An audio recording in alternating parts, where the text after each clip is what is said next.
होतं. त्याने बडा नेता कोण हा नाव कुणाचं असं म्हणजे सस्पेन्स ठेवण्यात येतं. असं आहे की हा विषय अत्यंत गंभीर आहे, हा विषय अत्यंत सेन्सिटिव्ह आहे आणि ह्या विषयामध्ये उथळ स्टेटमेंट करणं काही उचित नाही.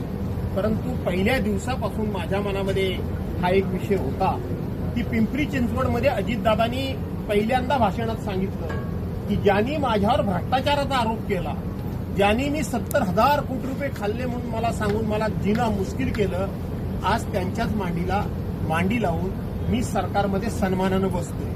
त्यानंतर सरकारी पक्षातल्या मंत्र्यांची स्टेटमेंट तुम्ही नजरेसमोर आणा. एका मंत्र्यानं दिलेले अप्रत्यक्षपणे दम की तुमची अजून फाईल निकालात निघालेली नाही, तुमची अजून केस कोर्टामध्ये आहे, तोंडाला लगाम लावा वगैरे वगैरे वगैरे कोण कोण बोललं ते बघा.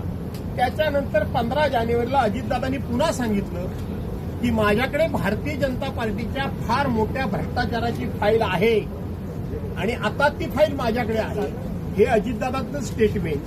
त्यानंतर आता बाहेर पडलं की अजितदादाचा राष्ट्रवादी आणि पवार साहेबांचे राष्ट्रवादी ही एकत्र येत आहेत. या सगळ्या घडामोडीच्या पार्श्वभूमीवर अजितदादांचा 28 तारखेला 28 जानेवारीला अपघात व्हावा हे अत्यंत योगायोग आहे.